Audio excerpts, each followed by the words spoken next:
BN24 के सभी दर्शकों को मेरा नमस्कार। दोस्तों, इस वक्त मौजूद हूँ मैं सोनीपत के अंदर, और सोनीपत के अंदर ICS का जो हेड ऑफिस है वहाँ पर मौजूद हैं।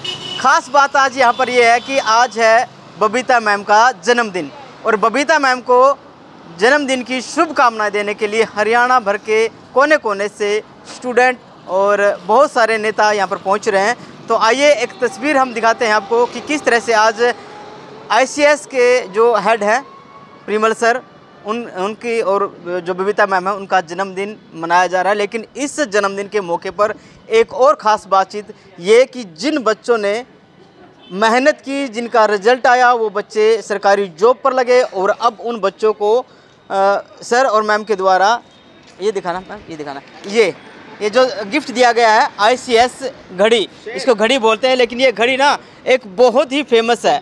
वो इसलिए फेमस है क्योंकि ये आपका समय बताएगी, अब आपका समय कैसा होने वाला है और पहले आपका समय कैसा था। यानी कि जो बंदे नौकरी लगे हैं, तमाम साथी नौकरी लगे हैं जितने मेरे साथ मौजूद हैं यहाँ पर, और एक शख्स, ये लेना मैडम, एक शख्स जो अभी हमारे साथ है, तो ICS से जुड़ने के बाद 7वीं पीढ़ी में अगर कोई नौकरी लगा है तो ये शख्स है जो 7वीं पीढ़ी में जाकर नौकरी लगा। और इसके अंदर ICS का क्या है योगदान, ये भाई से जानेंगे। भाई क्या नाम है? मेरा नाम मनोज कुमार है। कहाँ से हो? मैं ICS बैडो ब्रांड राजस्थान से हूँ। तो ये क्या बात, ये सच्चाई है कि आप 7वीं पीढ़ी में जाके नौकरी लगे हो? 7वीं पीढ़ी में पहली नौकरी है, गांव में ही मेरी पहली नौकरी है ये। अच्छा। हाँ। तो आपके पिताजी क्या करते हैं? मेरे पिताजी भट्टे पे काम करते हैं, मजदूर हैं मेरे पिताजी।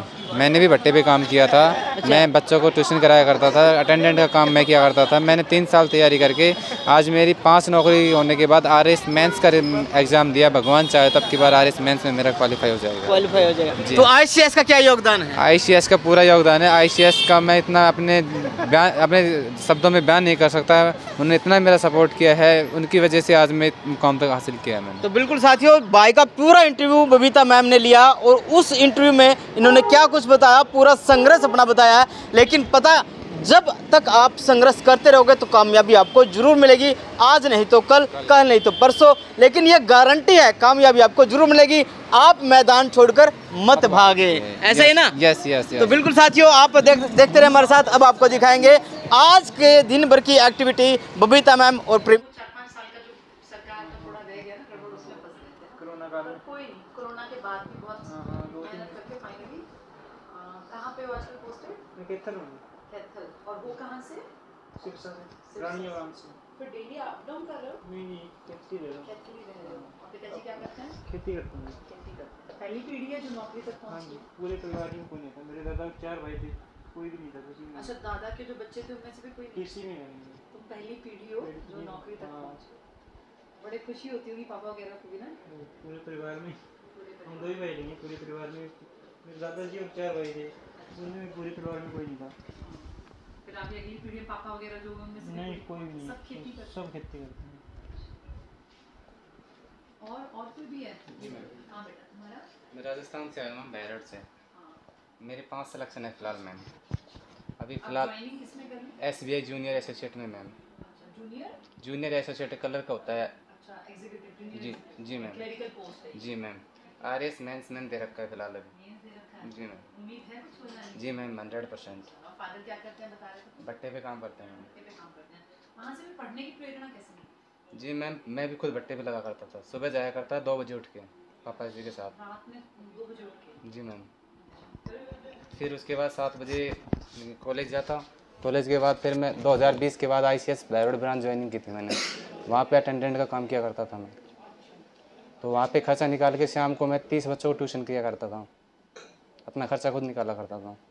मेरे से बड़ी 2 बहनें हैं, उनकी शादी कर रखी है। मेरे से बड़ा भाई है, सबसे छोटा हूँ परिवार में मैं।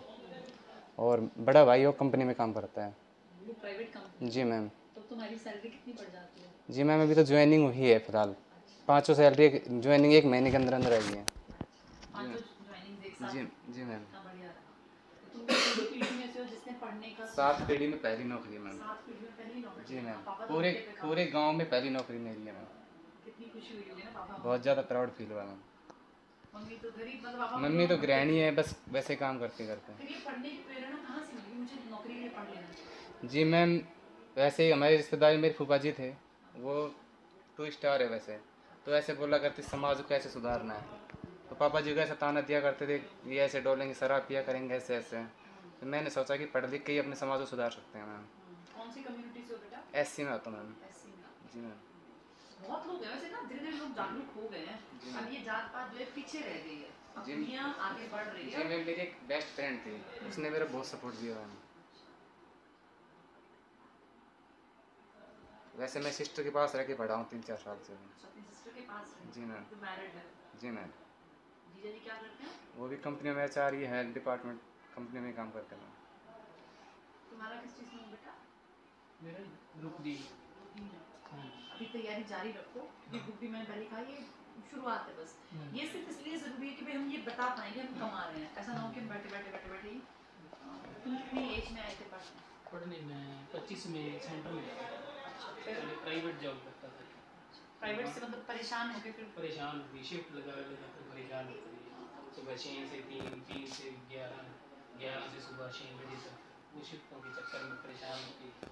फिर छोड़ दी थी प्राइवेट जॉब, सरकारी की तैयारी। 25 साल में मैं सेंटर में आ गया, तो मेरी 25 साल। फिर कई साल मेहनत की है?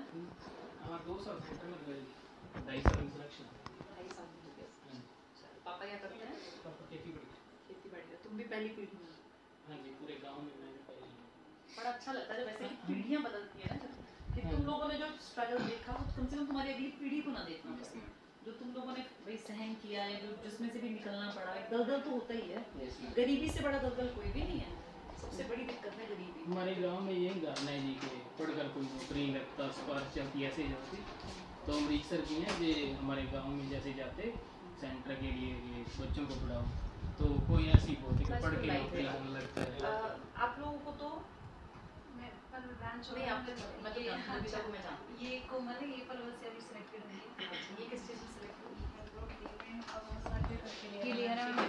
तो हम एक काम करते हैं, मतलब इन का है ना, इनका तो एक काम करते हैं, आप लोग ना उस पर शिफ्ट हो जाओ, फिर मैं एक एक तुम्हारा ग्रुप डी में। तुम्हारा ग्रुप डी में। चलो तुम ग्रुप डी के, तुम्हारा बेटा ग्रुप सी में ज्वाइन नहीं है। तो ये स्टूडेंट्स का प्यार है, ये उनका लगाव है, जुड़ाव है, जो मैं हूँ। और मन करता है रोज़ और पढ़ने का और बेहतर तैयारी करने का, ताकि और अच्छा बच्चों तक पहुंचा सकूं। और इसी कोशिश में लगे रहेंगे। 42 साल मैंने अपनी उम्र के पूरे कर लिए, और ईश्वर से बस यही दुआ है, जितनी सांसें लिखी हैं वो इसी काम के साथ मेरी लिखी हूँ, कि मैं हमेशा पढ़ाते ही मेरा जो जीवन है जो पूर्ण हो, तो उसमें मैं बस स्टूडेंट्स के साथ मेरा एक रिश्ता बना रहे। क्योंकि ज़िंदगी में सबसे खूबसूरत चीज़ जो है वो यही है कि आप किसी सामने वाले को चीज़ें आसान करके प्रेजेंट कर सके, और उनके भी दिमाग को परिपक्व कर सके, ताकि वो सीख सके। सिखाता कोई किसी को नहीं है, सिर्फ उनको मेंटली लायक बनाना होता है कि वो चीज़ों को समझ पाए।